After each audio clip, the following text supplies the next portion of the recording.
Good morning. My name is Tim Fraser, Acting Deputy Director General from the Department of Local Government and Industry, and I'm very to be able to welcome you to the first of what will be our webinars on the Local Government Amendment Bill 2023, and obviously talking about local government reform. So it's great to be here and to be providing this webinar today. Can I first start off by acknowledging that the webinar is being delivered on the land of our traditional owners, the Whadjuk people of the Noongar Nation, and can I pay my respects to their elders, past, present and emerging. So today's webinar is really about, I guess, the kickoff of a series of webinars that we're looking to do to basically keep the sector informed and to give you as much detail as possible on the first tranche of the local government reforms. What we envisage, there will be a series of these webinars that we will use to basically go through each of the particular areas to make sure that we provide as much information to you as we can, in addition to a range of other measures that we'll be doing. I'm really pleased, in addition, and it's a privilege to be able to introduce our Minister today, but just before I do that, Minister, I'll just let you know who's with me today in the room. We've got our Director of our reform area, Ethan Redshaw. I've also got Cam Taylor, who's both these guys have been working incredibly hard on the bill. Also as well, Liam O'Neill has joined us, and also Salayla Felton, who is our Acting Executive Director for Local Government. So it's great to have them along and they'll be answering the questions. Basically, a quick run of the format. We will be I'll shortly introduce the Minister, but then we'll have a presentation for about 20 minutes. Following that, we'll be taking questions. You will notice on your Teams link, there is a chat area that you can actually put questions in. We'll endeavour today to go through as many of those as we can and try and keep them as diverse as possible so that we cover from as many topics.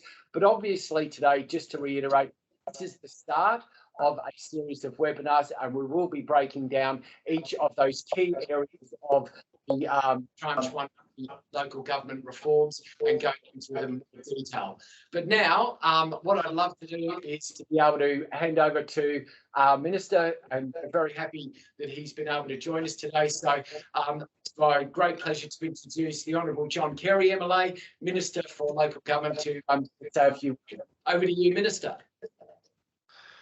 Thanks, Tim. And I just of all also want to acknowledge the traditional owners and pay respects to elders past, present and emerging. And I want to personally thank everyone who has joined this Teams meeting today regarding the first tranche, the first set of legislation. As you know, this is the biggest changes to the Local Government Act in 25 years. It is so big that we made the strategic decision to break the reforms into two bills. That does enable us more time to engage with WALGA representing you, and I will get to that critical component later relating to the second tranche. But the first tranche deals with two primary areas. The first is obviously electoral reform. And in that regard, obviously, as you know, it brings in optional preferential voting, standardisation of a range of electoral procedures, backfilling of vacancies, which will save ratepayers money. It also brings in standardisation of council members and also direct election of presidents and mayors for tiers 1 and 2. Around 48 to 50 local governments have been affected by these reforms in terms of their wards, in terms of their councillor numbers. And I just want to personally thank that the majority of councillors have participated, have engaged, have undertaken ward reviews and councillor review numbers.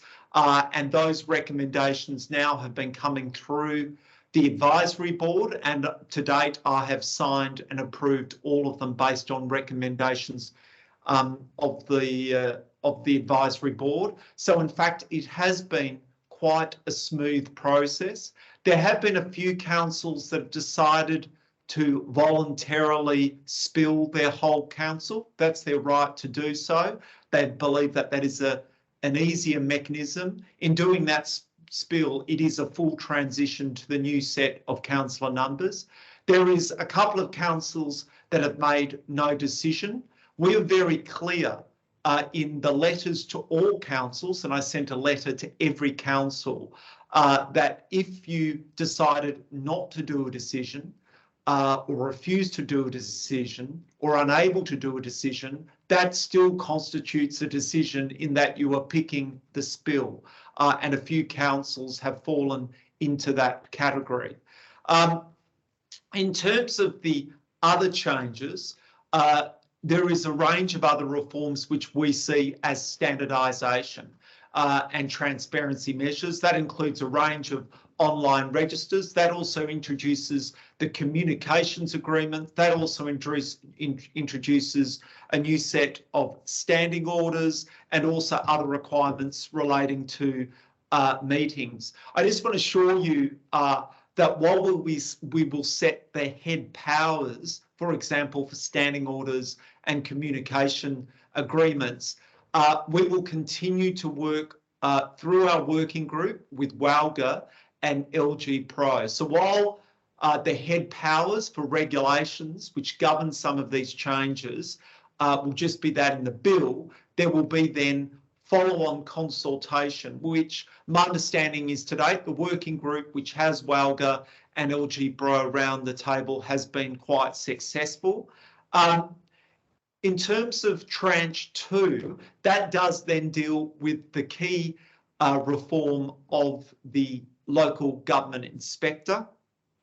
We realised in our consultation with the working group that there was some finer details still to work through. So by breaking the bill into 2 tranches, it does give us some further opportunities to refine the real mechanics of how the local government inspector will operate.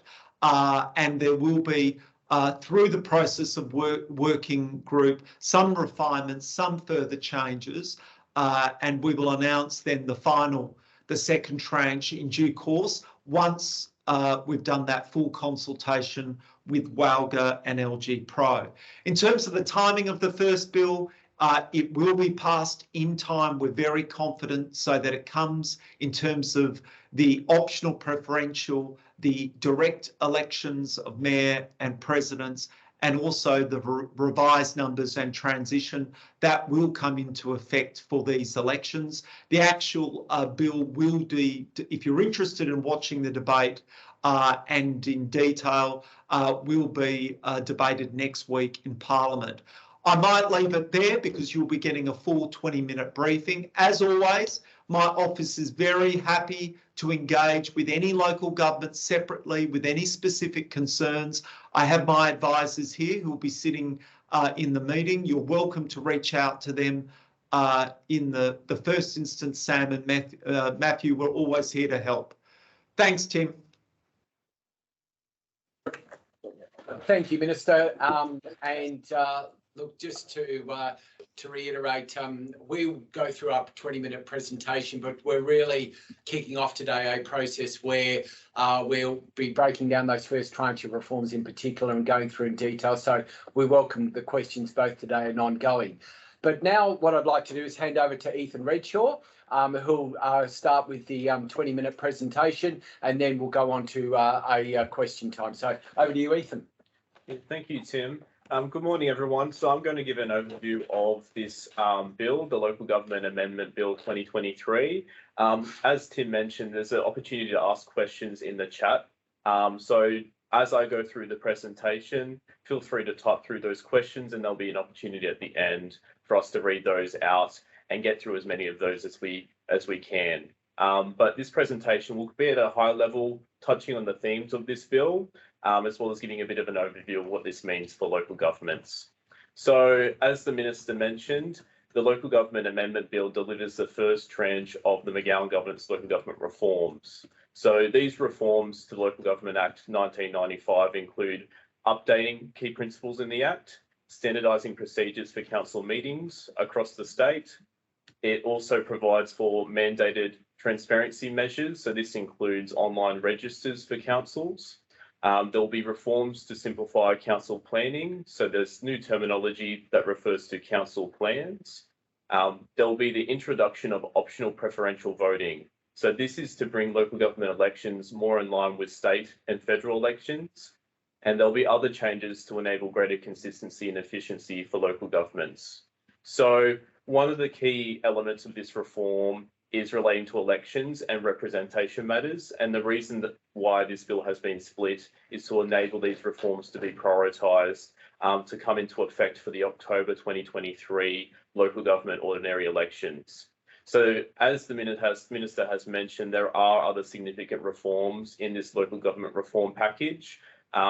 Namely, there's the local government inspector and monitors, and this is being progressed. However, this is not part of this particular bill. So the reform themes, which you might be familiar with, relate to some of the key themes that are in this bill. So one of the key themes that is addressed through the elections reform is stronger local democracy and community engagement. So that's theme number 4. However, this bill does deliver on key reforms across all of these themes because it does touch on a number of topics, which I'll go into more detail about. So just to kind of give you an overview also on the consultation engagement around this bill, there's been broad consultation and earlier work, including that public consultation process on the full package of reforms that happened from November 2021 to February 2022, with over 200 submissions, and 88 of those submissions were from local government. So we really appreciate the input from the sector for the development of those reforms. There's also been continual engagement with WOLGA and LG Pro through a series of workshops held in 2022, and that really supported the development of this particular bill. There's been engagement with the Western Australian Electoral Commission. They're the technical subject matter experts dealing with elections, so it was integral to consult with the Electoral Commission on these matters with Bill 1. And there's also been consultation with the Salaries and Allowances Tribunal relating to some proposed amendments relating to independent committee members and their payment. So in terms of what this bill is doing at a legislation level, it's amending the Local Government Act 1995. However, there's also what we call consequential amendments, so minor or technical changes to other pieces of relevant legislation. So there's been those consequential amendments to the City of Perth Act, the Local Government Amendment Auditing Act, Salaries and Allowances Act, and the Waste Avoidance and Resource Recovery Act. So these changes really relate to mainly changes in terminology, as well as clarifying the interaction with different pieces of legislation, such as the number of councillors in relation to population for the City of Perth Act, and how it relates to the Lord Mayor. So these two slides that I have on the screen, this is the first one, basically gives an overview of all the topics that the bill addresses. I'll touch on each of these topics, but I will go into more detail when we look at some of the key themes of these reforms as well. So there's reform to the caretaker period, essentially creating a consistent statewide caretaker period for ordinary elections that will apply for all councils. There's also those reforms relating to changes in consistency. So this is the size and ward structure of councils. There's also enrolment changes to address to sham leases. So this topic essentially looks at the occupier role and eligibility to be on the electoral roll as an occupier of a lease, and to address to matters that were reported in that inquiry into the City of Perth. There's also new entitlements for parental leave for council members, and at its core, this enables parental leave for council members to ensure that they're not subject to the disqualification rules around non-attendance at meetings. There's also changes to principles in the Act. In summary, these changes relate to recognising the importance of engaging with Aboriginal people in local decision making, as well as addressing to climate change and planning for the future impacts of a local government's area or its district. There's also changes to extend the electoral period by 7 days, and this is to account for slower postal services to allow more time for people to get their ballot papers back. There's also going to be changes relating to providing for offences for the misuse of electoral rolls, so protections on that information that is collected as part of that electoral roll. There'll be changes to the publication of information about candidates. There's also, as I mentioned, optional preferential voting changes. So the voting and counting provisions in the Act will be changed as a result of this bill. There's also head powers, as the Minister mentioned, relating to council meetings, to reform meeting procedures and standardised meetings, but also recording of council meetings. So this is live streaming for bands 1 and 2 local governments and recording of meetings for bands 3 and 4 local governments. There's also changes relating to publishing CEO key performance indicators and results, and also changes relating to establishing a panel of independent persons for CEO recruitment panels. So that's just the first page here. I'm continuing on with the topics. It's quite a number of different reforms. And like I said, I will go into a bit more detail with some of these as well. And there's an opportunity to ask questions at the end as well. So there'll be changes to council plans, so changes to terminology, and also further changes through regulations to simplify council plans. There'll be the introduction of a community engagement charter and community surveys, as well as communications agreements between the council and the CEO. And that's to provide structure and guidance to requests for information and other sorts of matters relating to accessing information. There'll be new requirements relating to publication of registers. So this is online registers with the detail to be prescribed in the regulations. There'll be the ability now to remunerate independent community members, and this will be done through the SAT, the Salaries and Allowances Tribunal determinations, to enable independent committee members, so this is non-council members, to be paid for their participation in committees. So local governments may also pay education or professional development expenses, and there'll be changes relating to that for council. Through regulations, there'll be a tiering of local governments, and that tiering is another way of saying the bands that currently exist for local governments. So at the current stage, councils and local governments are categorised in accordance with bands, and that is set by the Salaries and Allowances Tribunal. The regulations will seek to copy that band structure and provide that in the regulations, so that can be used to actually inform how different elements of the legislation applies to different bands. So I did mention before, video streaming and recording of council meetings will be different depending on the band of the local government. That will enable that to happen through the legislation. There's also a change to allow compliance exemptions from the Act, and this is a ministerial power to provide that exemption. Those exemptions are limited, so they do not relate to certain matters such as local laws, elections, council representation, but they do provide that scope to seek approval for a council not to go, it's not to be compliant with a particular element, and that's usually for emergency or other unusual circumstances. So there will be that scope in this legislation going ahead. So another important change with the changes to the elections is allowing for the backfilling of council vacancies after an ordinary election.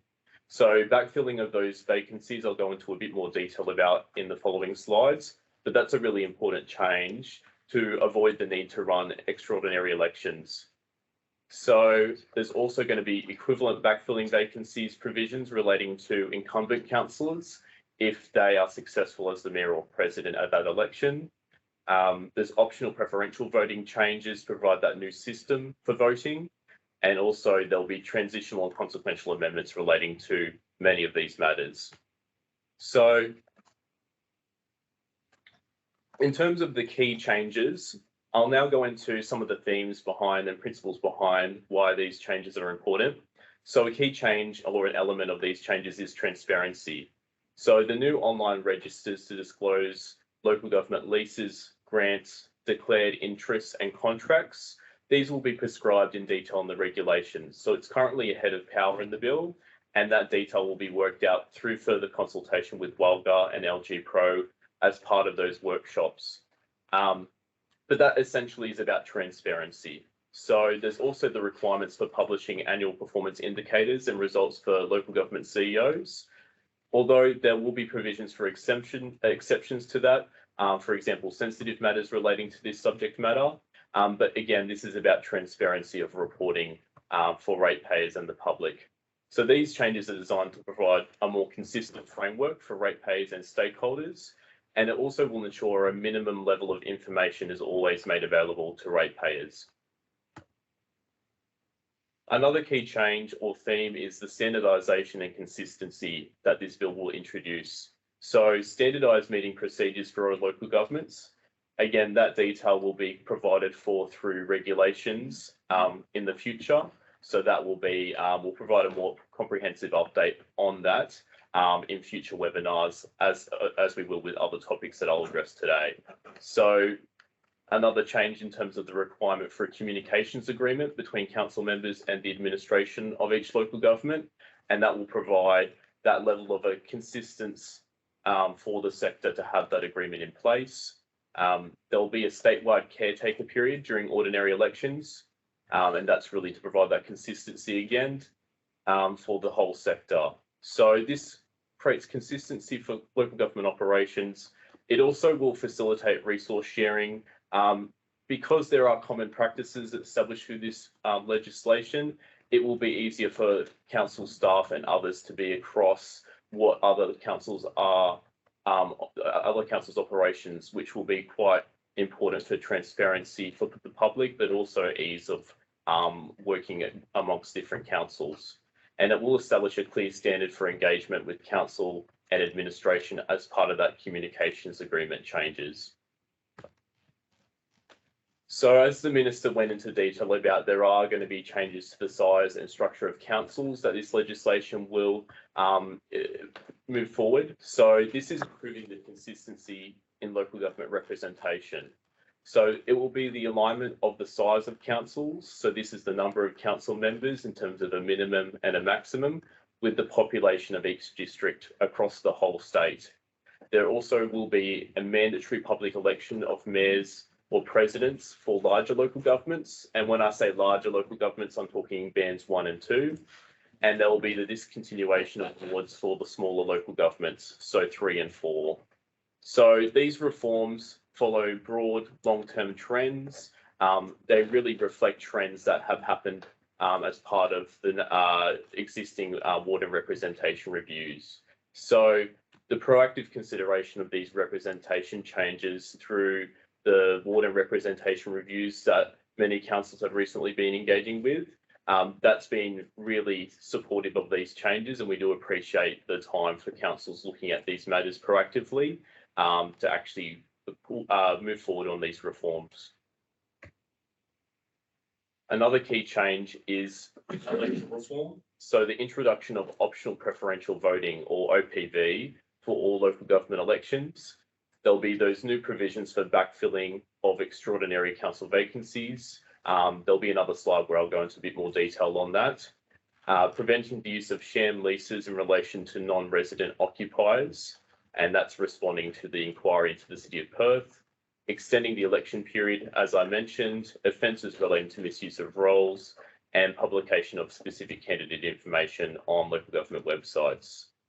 So many of these reforms will require further detail to be outlined in regulations, and I'll touch on that as well to give you an overview of what those regulations will look like.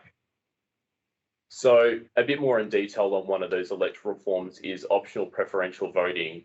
So just to clarify, the word optional relates to the choice of the elector in giving their preferences on the ballot paper. It will be the same system across the state. It will be optional preferential voting for every council. Optional essentially means that it's the voter's choice about how many preferences they wish to indicate on the ballot paper. So they may wish to indicate every preference and fill in all the boxes. Electors are to mark at least one. However, they may wish to give as many or as few other preferences on that ballot paper as they choose. So OPV as a voting system provides for election results that are more representative of community sentiment.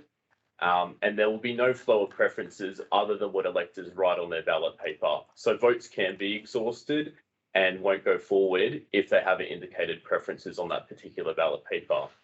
So to give a bit of history and context as well for this change, preferential voting has been used in state elections since 1907, and it's been in place for federal elections since 1918.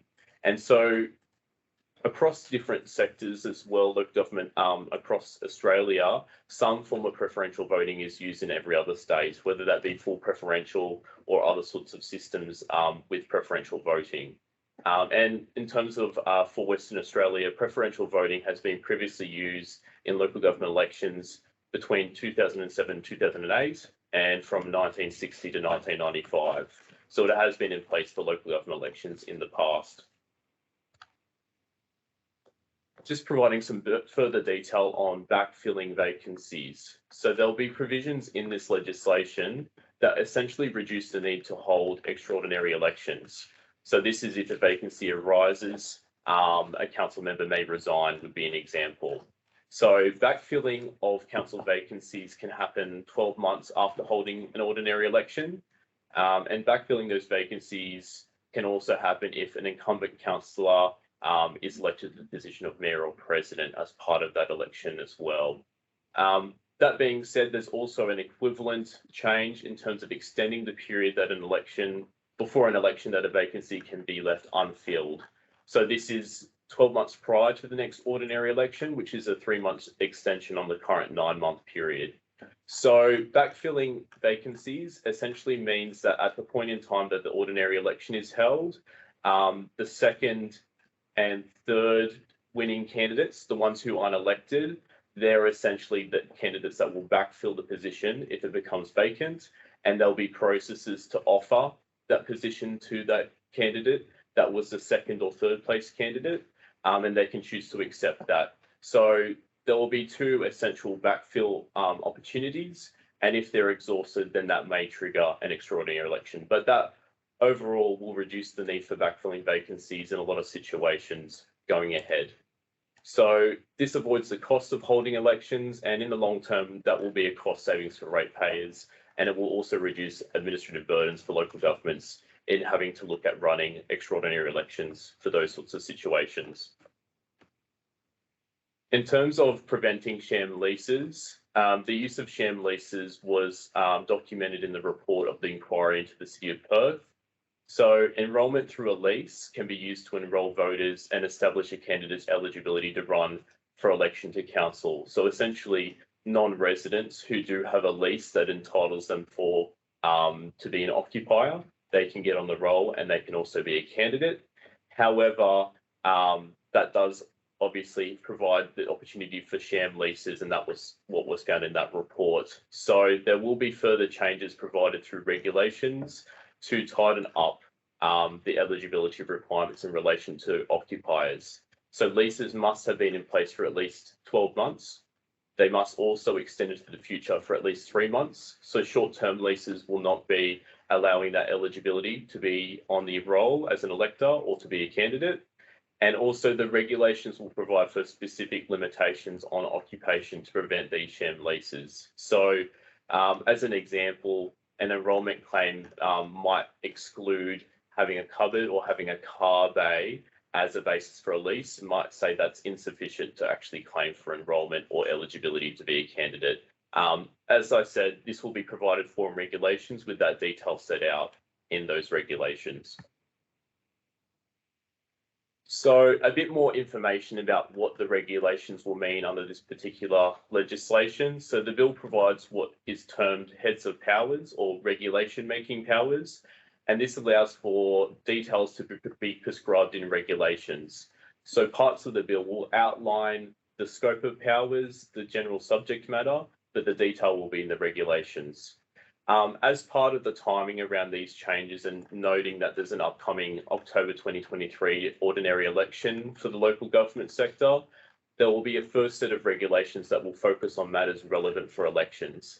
And that's essentially to make sure that these changes come into effect and there's clarity on these changes as soon as possible.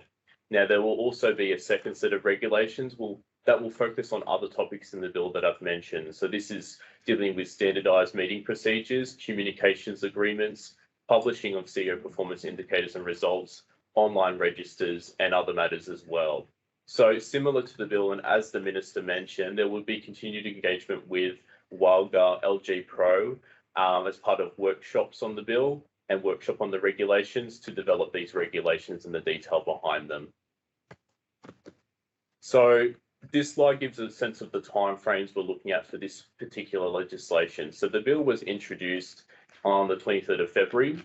The anticipated passage of the bill is looking at May 2023. However, this is subject to parliamentary processes and it's currently before Parliament.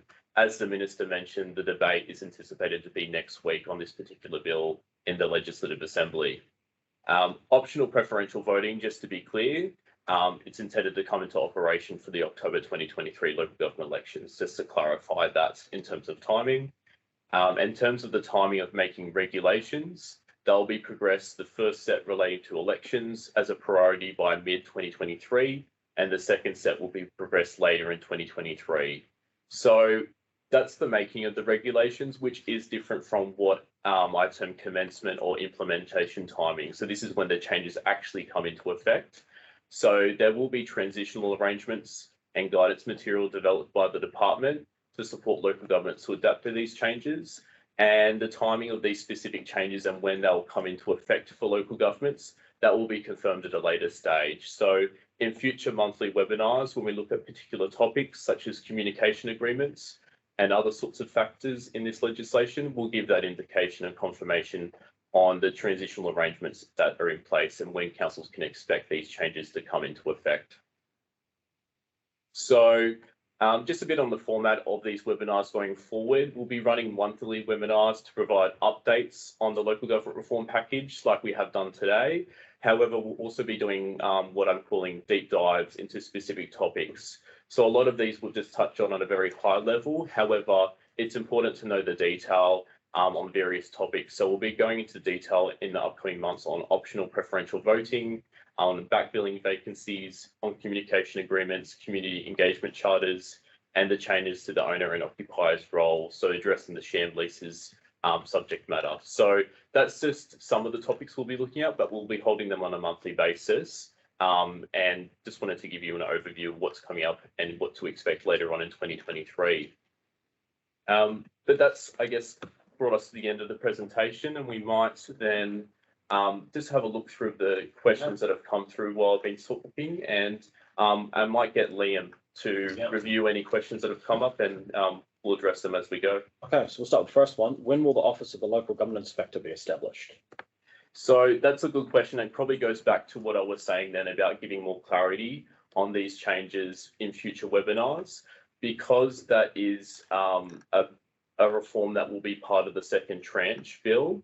It's likely that will be greater clarity on the commencement and the implementation once that bill has been introduced and once that has been established. So before that bill has been introduced and before we've gotten to that stage, it's hard to give a time frame. However, we're looking to do that in the near future, and it is a priority reform as part of that local government reform package.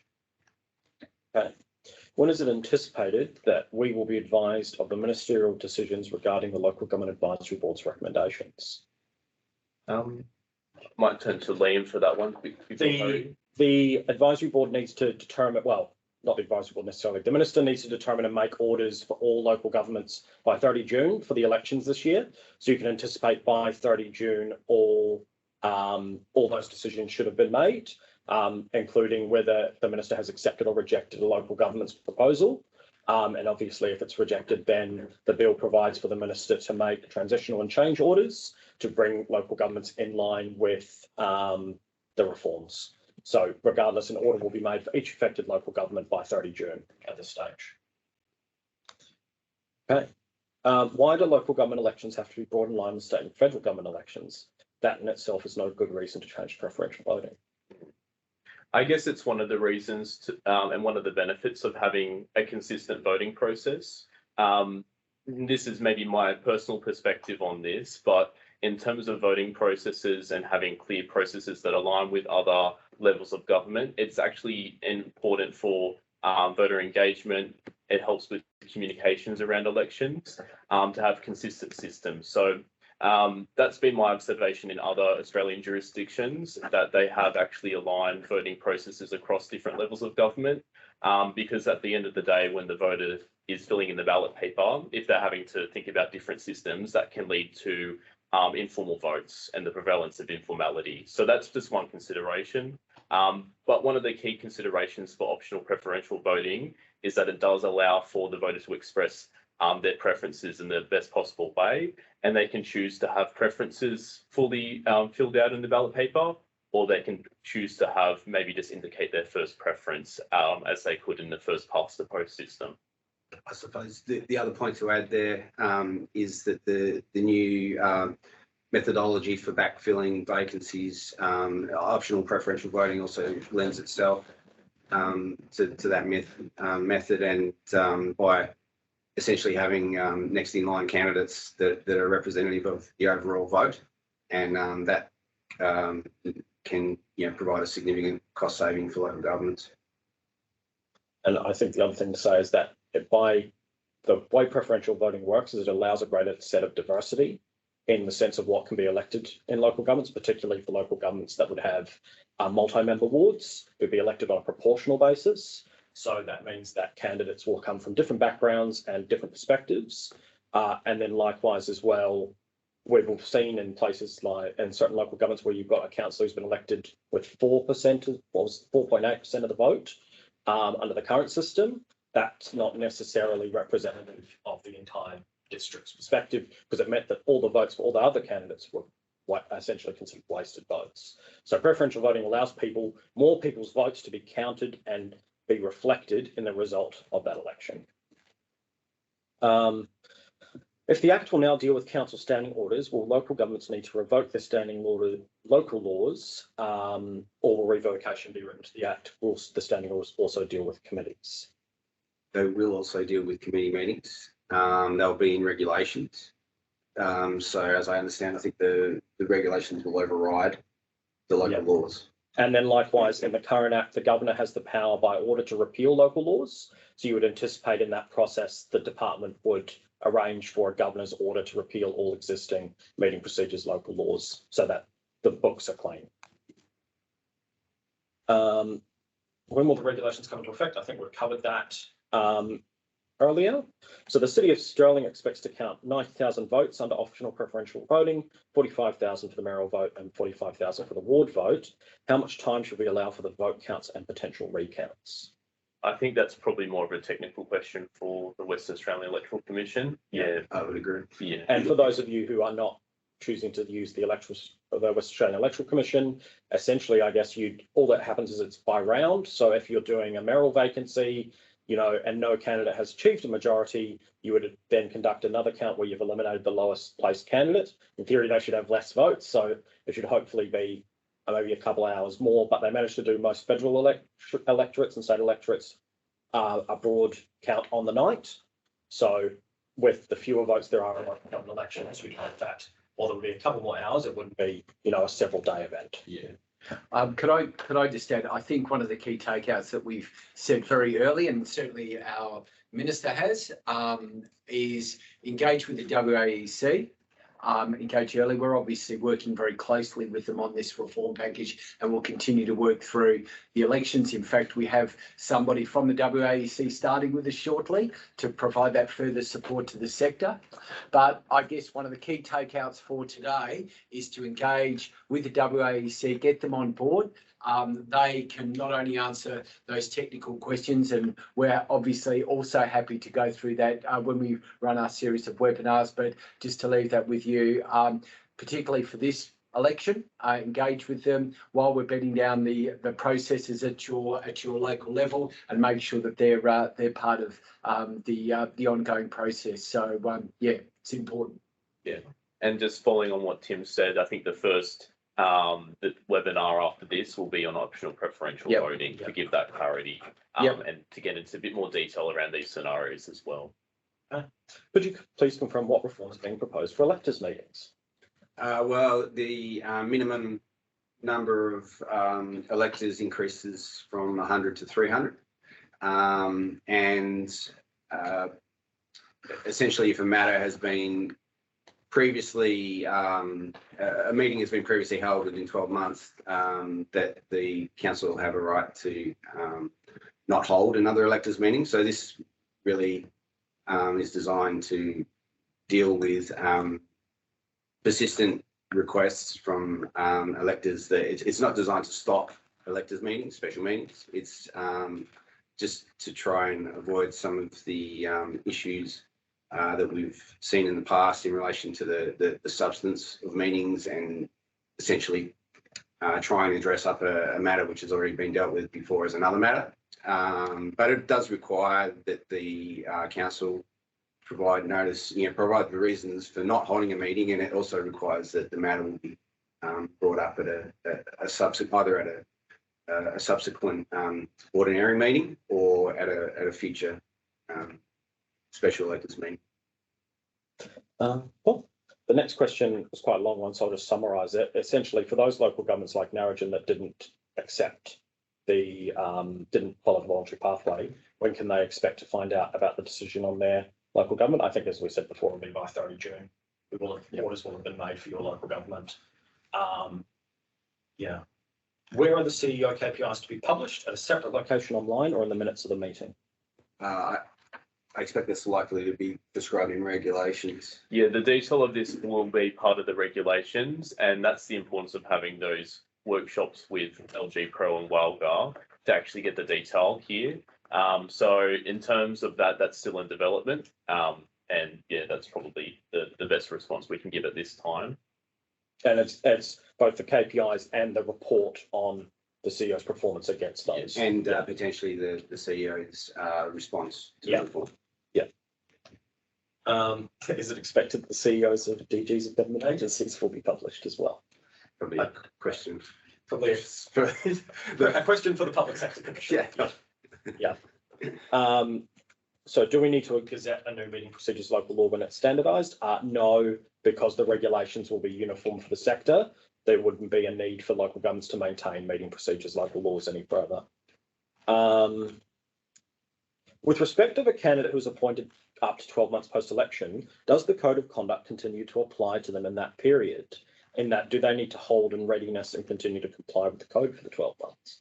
I think it's talking about backfilling vacancies in that situation until they accept that offer of that vacant position and they're in that position to be eligible to accept that. They're not a council member. There were a candidate that was found to be in second or third place. And in that sense, they're not actually subject to those requirements or rules. However, they will be subject to the eligibility requirements once they do accept it. So hopefully that clarifies that. And likewise, even in the current process, while a candidate can breach the code of conduct, they cannot be held accountable to it unless they're elected as a council member. Yes. I guess we'll give some consideration to the question of, if the candidate at the previous election had breached the code of conduct and they got elected at, say, 9 months later as a third place candidate, would you lodge that complaint? I guess the answer will be no, because the 6 months period will have passed for the standards panel. But certainly I can see that there could be some confusion there. If OPV is being introduced to provide consistency with state and federal elections, what is the rationale for requiring popular elected mayors presidents, as this is inconsistent with how the PM and premiers are elected?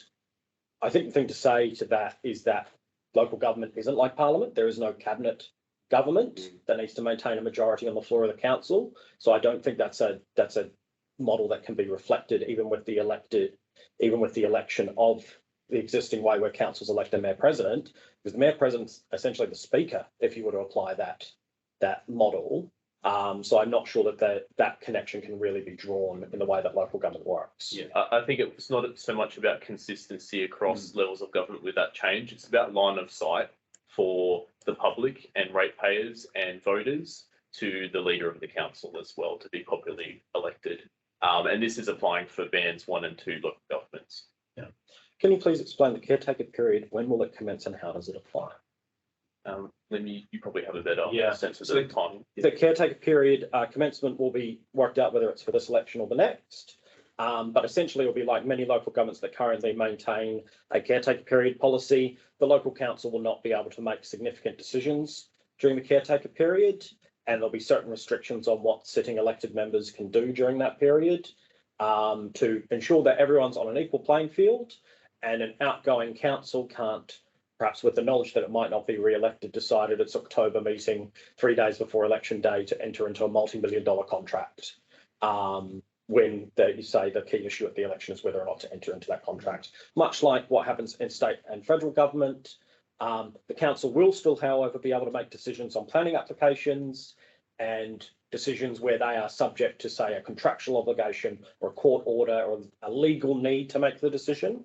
But the main thing really should be that during that caretaker period from close of nominations till election day, the local government will essentially enter the caretaker mode like state government and avoid making major decisions to allow the electoral process to take place and the community to express its view on what the future council's decisions should be. It's actually a really good point, Liam. I think from a state government perspective, the administration of a council or the administration of state government continues through the caretaker period. To pick up Liam's point, what this is about is, in particular, those major decisions that could be made during a period where there is an election campaign on, or we're moving into that. And what this is about, in particular, but not just limited to, is actually having that restriction around that more than anything. So our experience, and certainly my experience, is that governments continue to function, administration continues to go, but it's really just focused, as Liam said, on some of those larger decisions that that could be made during that period, which may have different connotations about them. So we'll clarify that further in regulations and in terms of the timing, but yeah, it's a good question. I guess the other point to add is that it'll be a consistent time period across all the Yes. Yeah. Yep. And then likewise, I think really, if anything, as an administration, you'll just need to make sure that if you know there's a key decision that needs to be made, that you've decided whether it's being made before or after. That's right. Yep. But not during. Yeah. So next question: if regulations aren't finalised before September, noting our council goes into caretaker mode in September, so we can't make more major policy decisions at that time, how will changes such as standing orders be implemented if not prior to September? Yeah, so in terms of the timing, we've given that indicative timing of the first set of regulations, so elections and other representation matters in the first half of 2023, and other changes relating to this field subject matter coming into place in 2023. So if there is that timing issue relating to the election period, that'll be worked out when we actually give more information on that subject matter. And that's what I mean about the making of the regulations doesn't necessarily mean they come into operation when they're made.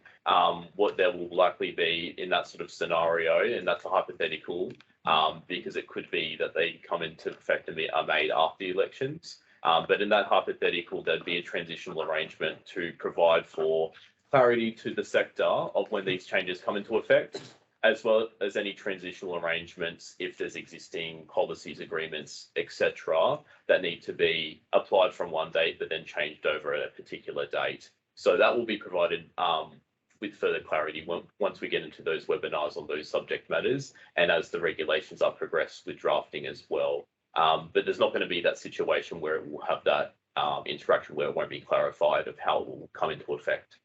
So there's one person's put through quite a few questions, so I'll go through them one by one. So communications agreement, while a requirement to have it, what weight will this hold if council or administration step outside the agreement? How does it align with the code of conduct or minor complaints process? So I think Cam probably has the clarity on interaction of that. Yes, I think we have in the same way, there is a minor breach associated with model meeting procedures. That will also apply with the regulations in terms of I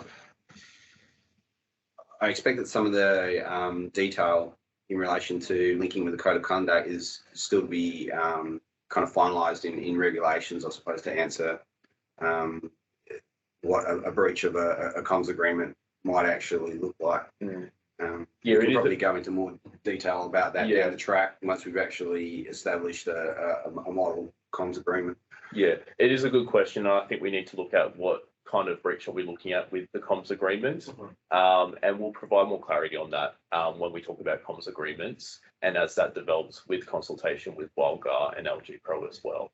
And then likewise as well, not just for the council members, but if the admin don't follow it, what happens to those employees will be something that also needs to be identified. And I guess the other thing the point to make about it as well is that a comms agreement is exactly what it suggests. It's an agreement, so it requires the parties that are signatory to it to agree to the terms of that agreement.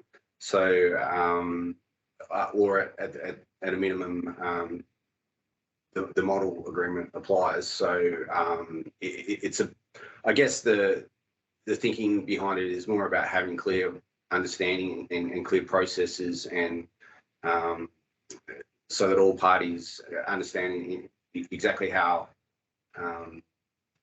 the process of seeking information and providing information is meant to operate, and trying, I guess, avoid some of the issues that may have presented in the past with those processes. So there's a few of these. Could I just mention as well as I think fundamentally one of the key principles of certainly the minister's reforms and what we're trying to achieve is that clearer roles and responsibilities. So the communications agreement, and we see them work in state government, but it is about defining those clear roles. And to pick up a point that Cam said about how you access information and how that needs to be agreed. And it's also about councils utilising the CEO, the processes, the relationship there. So if anything, it's about strengthening that, and so everyone understands what their role is. It's the same in the corporate world with the statement of matters and some of those other similar documents and delegations. This is about clearly defining roles and responsibilities and assisting the council to function so that everyone understands that process. So it's an important step, particularly with the reform agenda. There's some more comments about this one. Any specific transitional provisions with the changes to the Act, but lack of regs? There are transitional provisions provided in the bill, and there's an ability to make regulations for transitional provisions. So where they're needed, they'll be made. So for example, for the owner-occupier role, there'll need to be transitional provisions for existing occupiers who have not met or may not meet the new requirements, and that's something that we'll work out as we go through that. And just to provide a bit of technical background, clause 2 of the bill deals with commencement. Commencement can be automatically after assent, or it can be by proclamation. The majority of these provisions in this bill will commence by proclamation, which allows for the timing to be set for when these provisions come into effect. Regarding banding, wouldn't it be discouraging for local governments in, say, a band 3 pushing up for a band 2 due to extra costs, additional administrative requirements, financial reporting and live streaming? I guess the flip side of that is if you're a band 2, you get paid more as the CEO and the council. So some people may have different motivations for wanting to pursue that. But certainly, I guess it makes the decision more meaningful than just seeking the money. And just to provide clarity, although there's alignment with the Salaries and Allowances Tribunal bands, and that will be prescribed under the regulations, it won't necessarily interfere with that separate determination by the Salaries and Allowances Tribunal. So they've decided to have 4 bands, but in the future they may have a different structure. That won't automatically trigger a change to the 4-band structure that the regulations are intending to have there. So just maybe to give a bit of extra context, SAT may decide that a council is to be from a band 3 to a band 2. However, the regulations would have to be changed separately to give effect to that change and what rules apply to that council, whether it be live streaming or other sorts of changes. And the other point to make about banding is, I guess, is to have that sort of consistency across all local governments that relate to population. Final question from this person: what sort of promotion and community engagement is going to happen about these changes to local government by the Department of Minister? Is there going to be an education promotion program focused on this? So this is about communications around this. Essentially, we've got frequently asked questions that are on the website. So there is a range of information about these changes now. What we'll also be doing is holding these monthly webinars. So we really are welcoming any input or other questions you may have. And it's likely that if it's a relevant question for the sector, that will be added to the FAQs that are on the website as well relating to these changes. Now, because we are in a stage where the bill is currently before Parliament, it hasn't yet passed. After the passage and anticipated passage and assent of this bill, there'll be more website information on these changes. So there's a range of information currently on the department's website relating to elections, for example. That information will be updated following the assent of the bill. So there is clarity on these changes having come into effect or will be coming into effect for October 2023. If that sort of helps in answering that question. Yeah. But in addition, we've also bolstered from the department's capability. We've brought in additional people, specialist people. I mentioned about the election person that's come in, but there'll be a range of support that we can do. Ethan mentioned about the online resources there, but also as well as our support and engagement area will be out, also providing that support and helping councils where and as required, as well as you can, there's a couple of key contacts that will actually leave at the end of the webinar of where you can actually contact us there for further questions. So basically the key takeout on that today is, yes, there will be additional education and support provided. That will be ongoing. It'll be available online, as well as people available at the department to also support and help you through, particularly the election period, but beyond, because obviously, as the Minister said, this is a significant reform package. It's the biggest in 25 odd years. So we want to make sure the sector is fully supported as best we can to help you transition into the new era.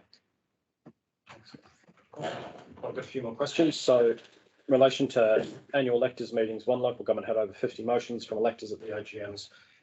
When will these provisions be more seriously looked at in terms of there already being public processes in place? I think it's currently not on the government's reform agenda. The focus has been on strengthening local democracy, and I think eroding electors' rights to do that process, as appreciated maybe an administrative burden. But I guess that's part of being the local government, being the grassroots democracy that it is that occasionally some unhappy electors may turn up to a meeting and provide you with their view of what they think the way the local government should be directed.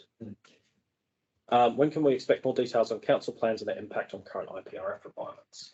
Yeah, so that's something that at a higher level, there's been that terminology change in this bill. However, further detail will be developed as part of regulations.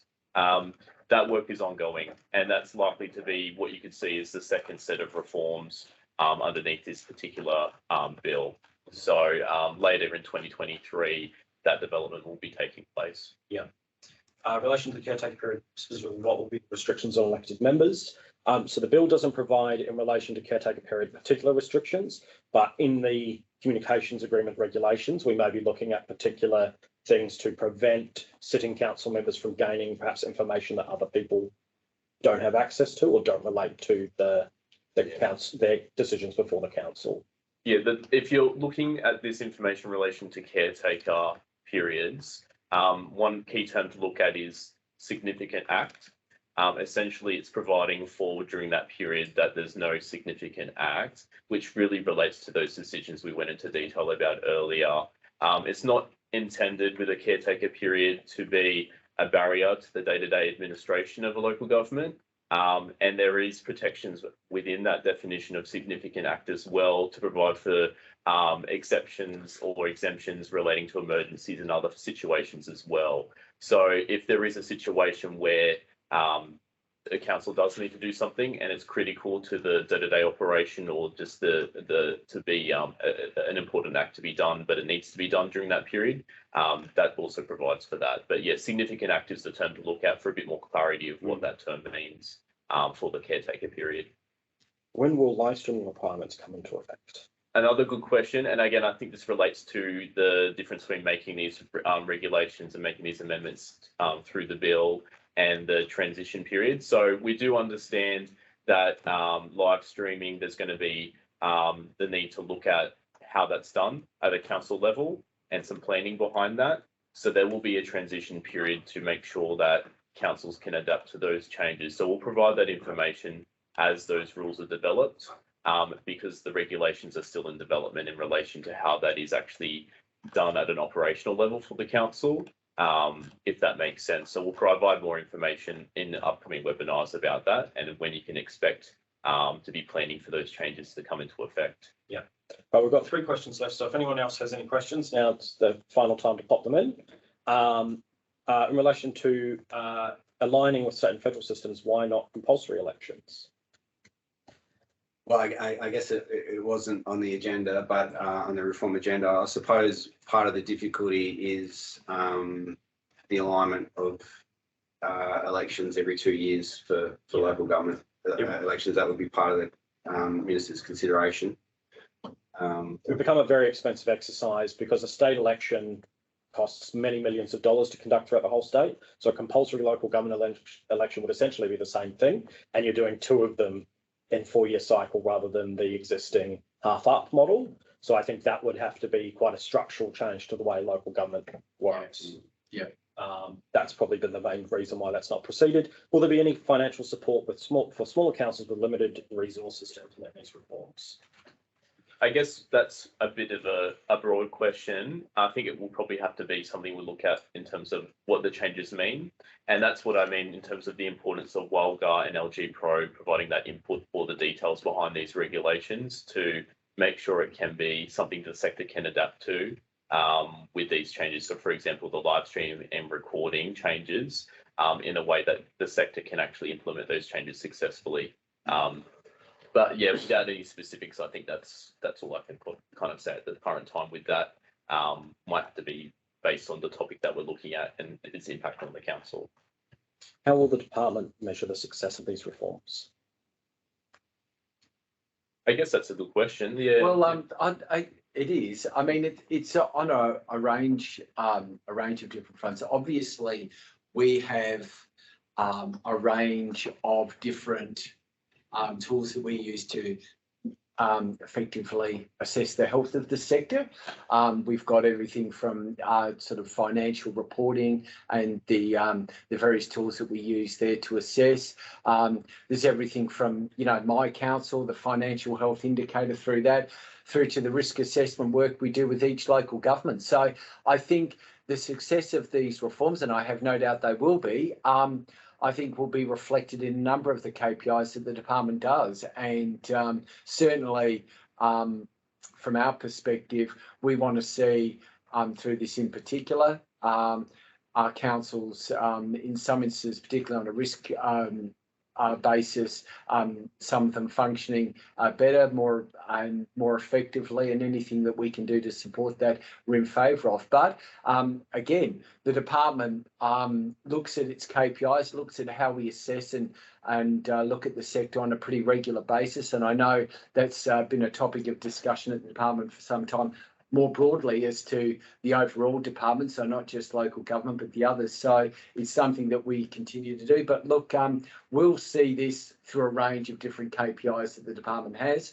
And in our budget KPIs, there's a key measurement there around how we actually our level of engagement with the sector and the effectiveness and effectively the number of councils that we need to intervene on. And obviously we want to see that as low as possible.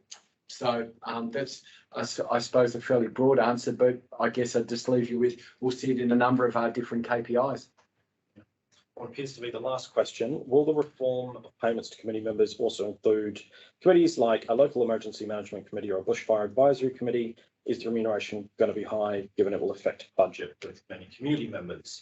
I think the thing to say to this is that the SAT will determine the amount. Yes. But as I understand it, same as the existing process, the local government will then need to determine to pay the committee member. Yes. The other thing to say is that it has to be a committee under the Local Government Act. That means it needs to be the audit committee under Part 7 or a committee established under Section 5.8, which has to have delegated, which says and has delegated authority.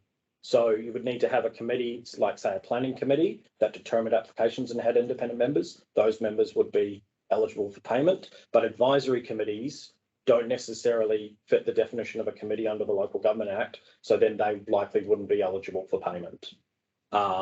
So yeah, it would only really be the independent members of the audit committee and any committees with delegated authority.